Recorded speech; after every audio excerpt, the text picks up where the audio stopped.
बाबा एकनाथ भोजन करने बैठे।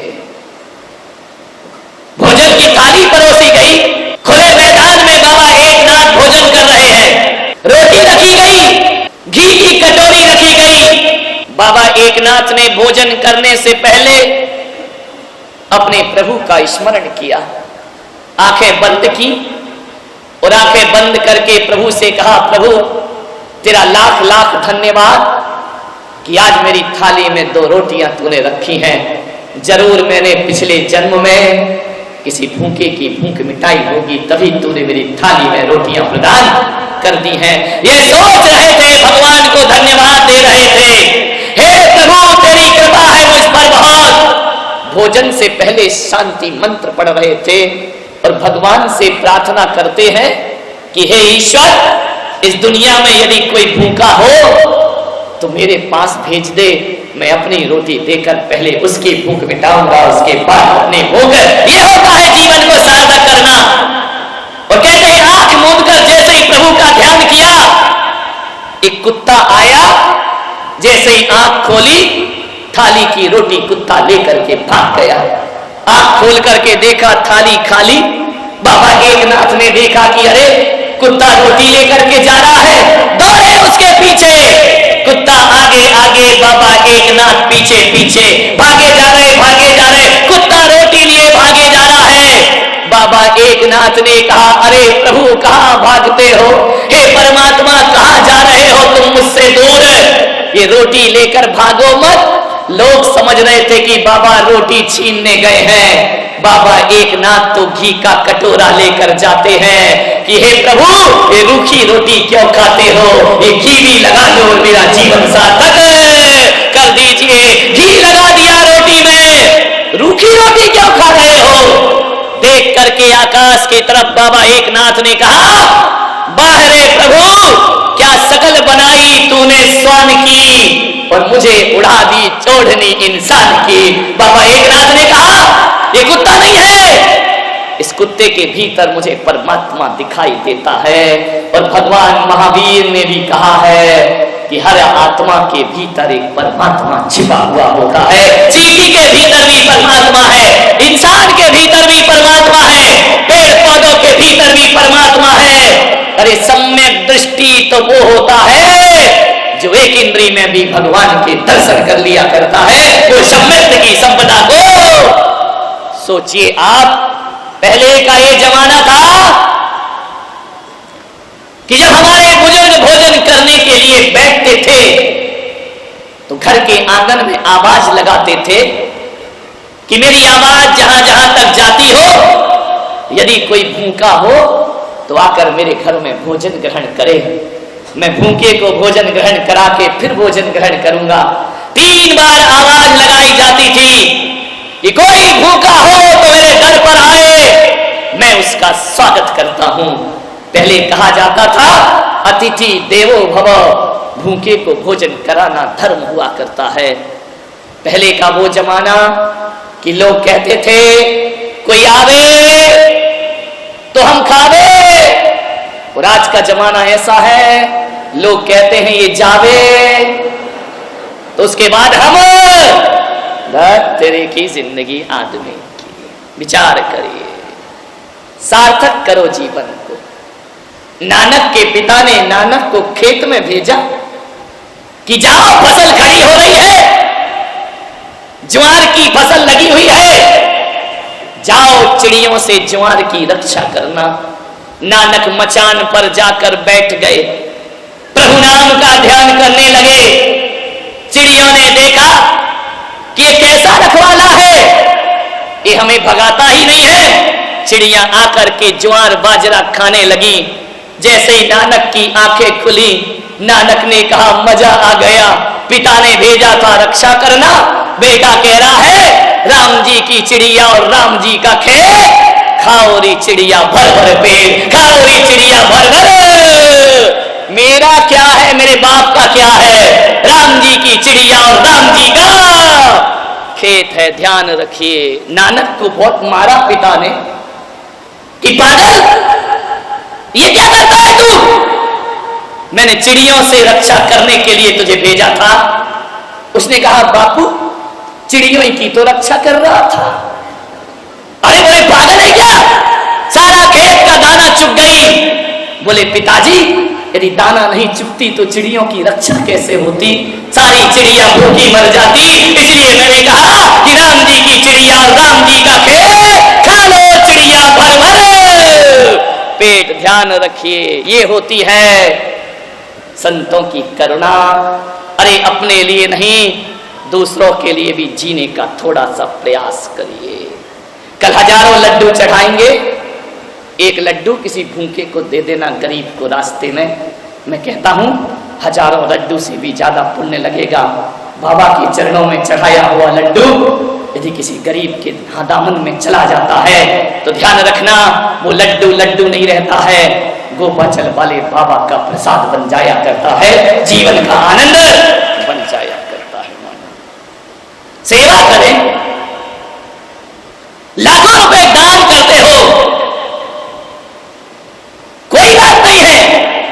इस पंडाल में बैठे हुए लोग सोच रहे होंगे कि काश हमारे पास पैसा होता तो हम भी दान करते, हम भी बोलियां लेते। आज हमारे पास पैसा नहीं है, हम कैसे इस सौभाग्य को प्राप्त करें। नहीं मेरे भाई, ये दिमाग से निकाल दीजिए कि पैसे से ही धर्म हुआ करता है। ये बात अपने दिमाग से निकाल दो, पैसा ही अकेला सब कुछ नहीं होता है। मैं तो ये कहता हूं कि माला फेरने वाले हाथों से ज्यादा वो हाथ पवित्र होते हैं जो दीन दुखियों की सेवा किया करते हैं। उनसे पवित्र हाथ दुनिया में कोई दूसरे नहीं हुआ करते हैं। अरे किसी को जीवन दान देते हैं वो हाथ बहुत पवित्र है। कुरान गीता बाइबल समय सार हाथ में लेने वाले हाथ उतने पवित्र ना होंगे जितने किसी का भला और सेवा करो तो तुम्हारे हाथों में पवित्रताएं अपने आप आ जाया करती हैं। निष्दिन भैया वृत्त करैया सो निश्चय भव। सेवाएं करिए अपने जीवन में थोड़ी सी। बहुत से ग्वालियर के विभिन्न मोहल्ले के नरियल चढ़ रहे हैं मुझे, महाराज हमारे मोहल्ले में पधारना, हमारे नगर में पधारना। क्यों पधारना भाई, हमें आहार दान का सौभाग्य प्रदान करना। हम अपने घर में आपके चरण पड़वाना चाहते हैं।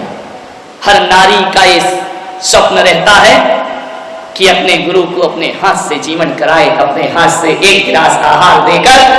अरे कामी भोगियों को जिंदगी भर खिलाते हो, सौभाग्यशाली होते हैं जो संयमियों को अपने हाथ से एक गिलास आहार प्रदान किया करते हैं। कहा जाता है कि हजारों लोगों को भोजन कराने से वो आनंद नहीं मिला करता है, और किसी मुनि को एक गिलास आहार दे दिया जाए तो जीवन में आनंद की अनुभूति हो जाया करती है। बहुत सी महिलाएं सब चाहती हैं। कल तो एक सिंधी परिवार मेरे पास आया, महाराज कि हमारे घर जीवन के लिए आप पढ़ा सकते हैं। सौभाग्य देखो उनका। मैंने कहा आ सकता हूं। बोले हम जैन नहीं है। मैंने कहा तो भी मैं आ सकता हूं। मुसलमान, मैंने कहा वहां भी जा सकता हूं। कोई भी मुझे आहार दे सकता है, कोई पाबंदी नहीं है मेरे पास। जैनियों की आत्मा धक धक हो रही है। महाराज ये क्या कह रहे हो तुम, है कहां जाके आहार लोगे? मैं ले सकता हूं। कोई भी ग्वालियर का घर ऐसा नहीं हो जहां मेरा भोजन ना हो। हर घर में मैं अपना भोजन कर सकता हूं। इस पंडाल में जितने लोग बैठे हैं, बोलो क्या तुम मुझे भोजन कराना चाहते हो? हाथ उठाकर देखो साहब। बाप रे, इतना बड़ा तो मेरा पेट नहीं है भाई। लेकिन एक बात ध्यान रखना, मैं हर किसी के घर में आऊंगा, कोई घर बाकी नहीं रहेगा। हर किसी के घर में भोजन करने आऊंगा। आप यदि अपने घर में 20 रोटी बनाते हैं तो मैं आपसे निवेदन कर रहा हूं कि 4 रोटी मेरे लिए भी बना लिया करो। 20 में से 4 मेरे लिए निकाल देना, क्योंकि मैं अपना बना हुआ भोजन नहीं लेता हूं अपने निमित्त का। यदि 20 रोटी बनती है घर में, 4 रोटी मेरे लिए बनाना। ध्यान रखना, और वो 4 रोटी हर घर में मेरे लिए बनना चाहिए। उसमें तुम मत खाना। वो 4 रोटियां यदि हर घर में जैन अजैन सबके घर में बनेगी और मेरे नाम की जो रोटी तुम बनाओगे, अरे पुलक सागर भले ना आए, वो 4 रोटी किसी भूखे को खिला देना, मैं समझूंगा मेरा आहार तुम्हारे घर में हो चुका है। प्रतिदिन 4 रोटी मेरी निकालना, और घर में यदि गाय आ जाए तो 4 रोटी दे देना उसे। घर में कोई भूखा आ जाए, भिखारी आ जाए, क्या परीक्षा करते हो 2 रोटी के लिए? 2 रोटी 4 रोटी उसके दामन में डाल देना। और उसको यदि तुम रोटी दोगे, तुम सोचते रहो कि हमने भिखारी को दिया है, और मैं सोचते रहूंगा कि भिखारी को नहीं, तुमने मेरे सामने अर्घ चढ़ा दिया है। इससे बड़ा धर्म दुनिया का कोई दूसरा। बोलो, सिंधी परिवार हो, जैन हो, वैष्णव हो, माहेश्वरी हो, 4 रोटी मेरे लिए निकालोगे ना? मेरे खाने का मतलब ये नहीं कि मैं आकर खाऊंगा। अरे भगवान भी तो नहीं लेता ना, फिर भी तो मूर्ति को भोग लगाते हो। अपने ठाकुर जी को भोग लगाया जाता है, मूर्ति थोड़ी खाती है। लेकिन जब ठाकुर जी को, पत्थर की मूर्ति को भोग लगाते हो, तो तुम ऐसा सोचते हो कि ठाकुर जी भोजन कर रहे हैं। अरे भूखे को 4 रोटी खिलाना, सोचना पुलक सागर भोजन कर रहा है। तुम्हारे घर में आहार ग्रहण 4 रोटी बस, और 10 रुपए मुझे जरूर देना हर दिन, ध्यान रखिए। इतना तो दे दो भाई, मुझसे लाखों रुपए का आशीर्वाद मांगते हो, मेरे को 10 रुपया भी नहीं दोगे, मुझे 10 रुपया नहीं दोगे ना, तो इनकम टैक्स वाला 10 लाख ले जाएगा उठा करके। ध्यान रखना, विचार करना है। 4 रोटी और 10 रुपए। 10 रुपए इसलिए कह रहा हूं, लोग कहेंगे महाराज रोटी की रोटी खाओ, 10 रुपया और मांग रहे हो। ध्यान रखिए, 4 रोटी मेरी माताएं मुझे देंगी, और 10 रुपया जो पिता तुल्य हुआ करते हैं ये मुझे प्रदान करेंगे। 10 रुपए हर घर से मिलना चाहिए। और एक बात ध्यान रखना, वो 10 रुपए मैं ये नहीं कहूंगा कि तुम मेरे ट्रस्टियों को लाके दे देना, मैं ये नहीं कहूंगा किसी मंदिर में जाके देना। वो 10 रुपए जो मैं कह रहा हूं, मैं हर व्यक्ति को, ध्यान रखना, लाखों करोड़ों रुपए दो तब किसी संस्था में ट्रस्टी बन पाते हैं। काहे को ट्रस्टी बनना, अपने ट्रस्टी खुद ही बनो। मैं ऐसा ट्रस्ट खोल रहा हूं जिसमें तुम ही ट्रस्टी हो, तुम ही अध्यक्ष हो, तुम ही मंत्री हो, तुम ही कोषाध्यक्ष हो, सारी कमेटी तुम ही बन जाना, और पर डे 10 रुपए निकालना और एक गुल्लक में डालते रहना। गुल्लक को गुल्लक मत समझना, अपने ट्रस्ट का कोषाध्यक्ष समझना। 10 रुपए पर डे उसमें देना, और महीने के जब 300 रुपए हो जाएं तो किसी अनाथ के लिए 300 रुपए की सहायता हर महीने करते रहना। इससे बड़ा दान दुनिया में कोई और हर व्यक्ति कर ले। एक व्यक्ति करेगा तो 300 रुपए होंगे। सोचो, इतने सारे लोग यदि अपना अपना ट्रस्ट खुद बना लेंगे, बोलो मेरे भारत से गरीबी अपने आप दूर हो जाएगी, अभावों का जीवन अपने आप समाप्त हो जाए। खोलिए एक बैंक, तुम ही कैशियर, तुम ही मैनेजर, तुम ही भरने वाले, तुम ही निकालने वाले। क्या अपनी दुकान से 10 रुपए प्रतिदिन नहीं निकाल सकते हो? क्या 4 रोटी तुम अपने घर में नहीं निकाल सकती हो? निकाल सकती हो ना? तो आचार्य कुंद कुंद से ही कहते हैं, दानम पूजा मुखम सावय धम्मो, यही सावक का धर्म है। 4 रोटी निकालिए। सभी ने हाथ उठाए थे मुझे भोजन कराने के। मैं ग्वालियर में रहूं या नहीं रहूं, तुम्हारे घर में रोज आहार होंगे या नहीं होंगे, बोलिए। मैं भगवान धरती पर नहीं रहता, फिर भी दुनिया का भोग स्वीकार किया करता है। मैं यहां रहूं या ना रहूं, जिस घर से 4 रोटी निकलेगी, मैं दुनिया के किसी भी कोने में रहूं, मैं तुम्हारा आहार ग्रहण कर लूंगा। ध्यान रखिए, 10 रुपए प्रतिदिन निकालने का प्रयास करिए। मुझे नहीं चाहिए। एक जैन परंपरा में भोग नहीं लगाया जाता है, यहां सामग्री अर्पण की जाती है। यदि 4 रोटी तुमने निकाली तो समझना तुमने पुलक सागर की पूजा भी कर ली। ध्यान रखिए, समर्पित कर दिया। मान्यवर, मैंने एक जगह देखा, बिहार कर रहा था, एक अंधा लोगों से कह रहा है मुझे सड़क पार करा दो। सैकड़ों लोग निकल आए,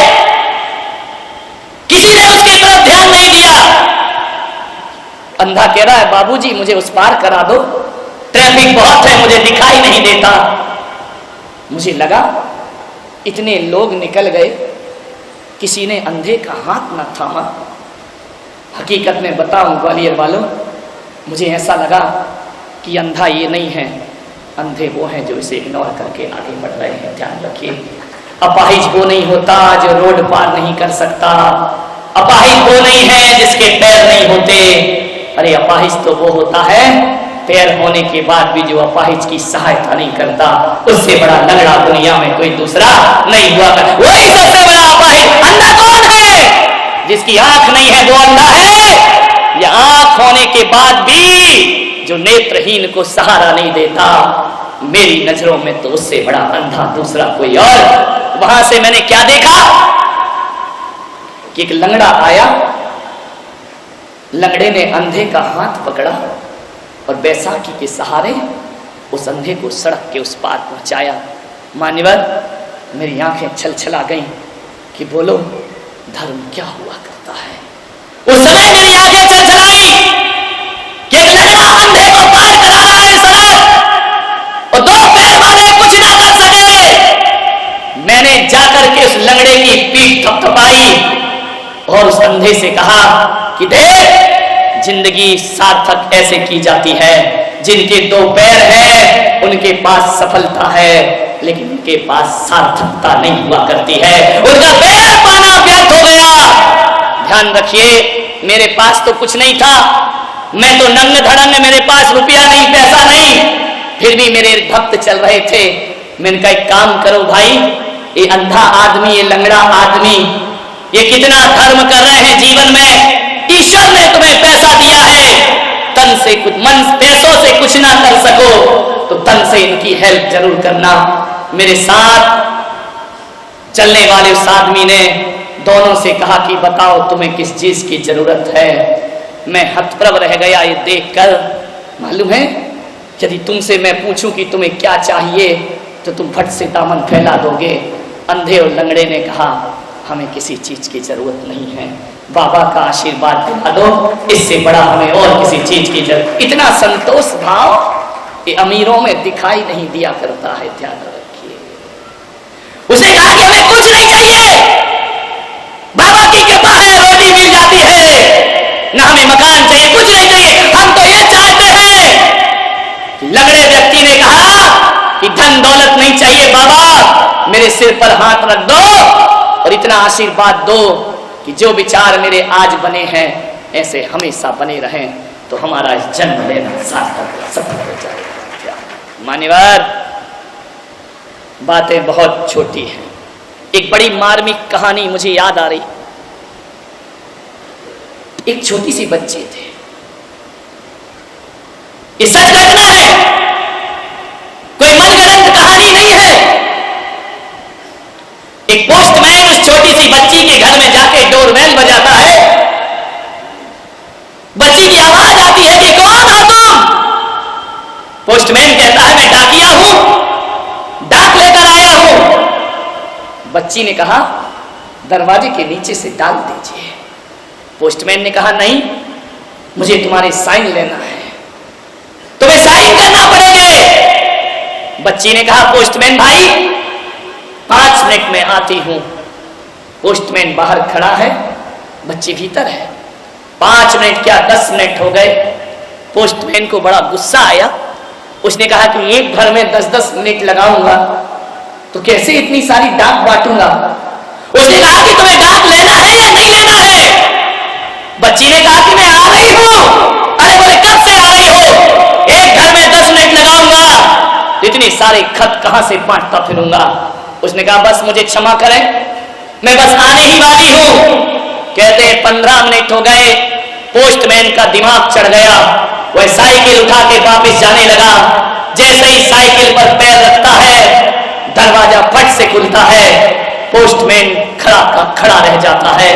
वह क्या देखता है कि जो इतनी देर लगा रही थी उस बच्ची के दोनों पैर नहीं हैं, वह अपाहिज है और घर में कोई नहीं है उसके, अपाहिज बच्ची है। पोस्टमैन साइकिल से उतरा, पैरों तले जमीन खिसक गई।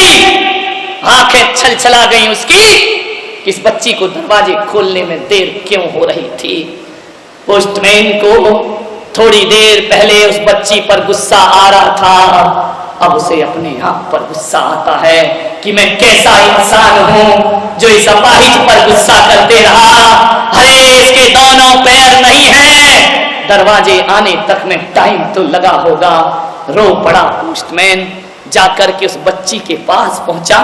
बेटा मुझे क्षमा कर दे, मैंने तेरे बारे में गलत विचार बना दिए, मुझे नहीं मालूम था कि तू अपाहिज है। बच्ची ने कहा कि कोई बात नहीं, आपकी जगह मैं होती तो मैं भी ऐसा ही सोचती। लाओ मेरी डाक कहाँ है। जैसे ही उसने खत दिया, बच्ची ने देखा मई जून का महीना, पोस्टमैन के पैर में जूते नहीं हैं। उसने सोचा कि यदि मैं इसे जूते दूंगी तो ये तो मेरा एहसान लेगा नहीं। चला गया पोस्टमैन अपने घर, और जैसे ही घर गया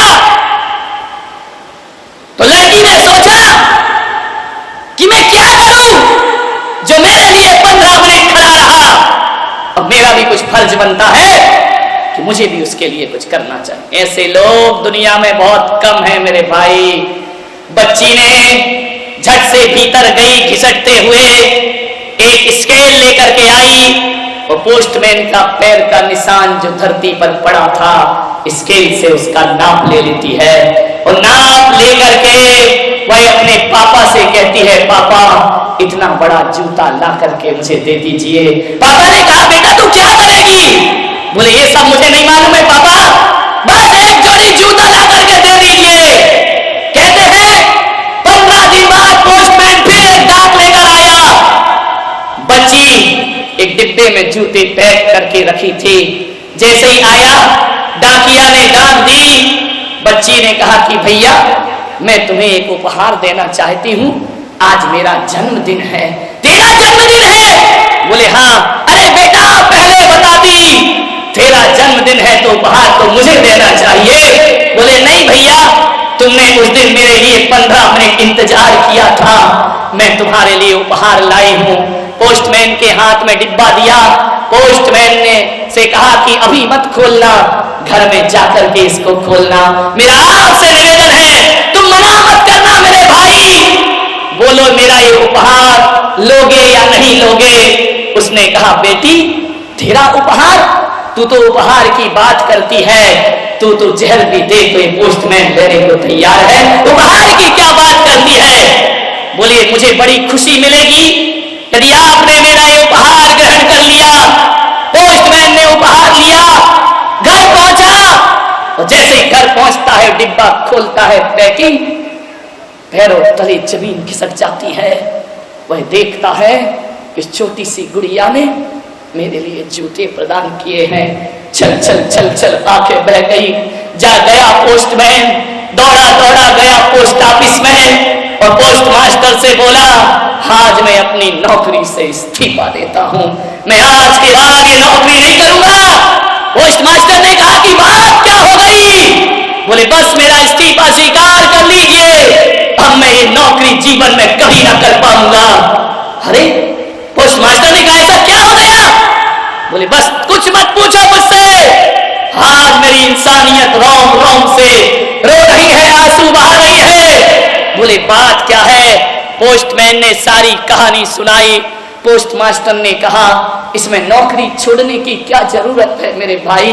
बोले नौकरी इसलिए छोड़ रहा हूं कि उस बच्ची ने, अपाहिज ने, जिसके पैर नहीं थे, उसने मुझे जूते दे दिए। बताओ पोस्ट मास्टर साहब, मैं उस बच्ची को पैर कहां से ला करके दूंगा जो मेरे पैरों में जूते पहना रही है। मैं उसे पैर कहां से प्रदान करूंगा। इतनी मानवता। आंखें भर रही हैं सबकी ये घटना सुन के। लगता है इंसानियत आज भी मौजूद पड़ी हुई है। जरा सोचिए आप एक बार। वो पोस्टमैन कहता है बताओ मैं आपसे पूछता हूं कि जो मेरे पैरों के जूतों का ख्याल रखती है, तो क्या मेरा फर्ज उसके पैरों का ख्याल रखने का नहीं बना करता है। अब मैं नियम लेता हूं आज से ये नौकरी कभी ना करूंगा और ये जूते मैं पहन नहीं पाऊंगा। और डांट आएगी तो उस बच्ची के सामने मैं जा नहीं पाऊंगा। इतना बड़ा उपकार उसने मेरे लिए किया। कुछ ऐसा करूंगा अपने जीवन में कि जब तक वो बच्ची अपने पैरों पर ना चलने लगे, ये पोस्टमैन शांति से ना बैठ पाएगा। और मान्यवर, उस पोस्टमैन ने बहुत प्रयास किया, बच्ची के पैरों का ऑपरेशन कराया, तो भी बच्ची जब ना चल पाई तो जयपुर फुट लगवाकर अपने हाथों का सहारा देकर उसे चलना सिखा दिया। ये होता है एहसान, ये होता है मानवीयता का धर्म। सोचिए, क्या हम लाखों रुपए ही देकर के धर्मात्मा बनते रहेंगे? क्या हमारे भीतर तनिक भी संवेदनाएं जागृत नहीं हो पाएंगी? मान्यवर, आज एक आदमी हमारे घर पे आ जाता है, थोड़ी सी सहायता मांगता है, हमारे अंदर शंका पैदा होती है। लोगों ने धंधे मचा रखे हैं, लोग रोज के रोज चले आते हैं, ये व्यापार मचा लिया है। एक आदमी से धोखा खाकर क्या हर जरूरतमंद को तुम दुत्कार दोगे अपने दरवाजे से? मेरे भाई, बुरा वक्त जिंदगी में किसके पास नहीं आता है। आज तुम्हारे पास सब कुछ है, वो दिन भी आ सकते हैं कि हमारे पास कुछ ना रहे। और जब जिंदगी किसी के सामने हाथ फैलाएगी और जब वह दुत्कार के भगाएगा, सोचो उस समय हमारे जीवन कैसा होगा विचार।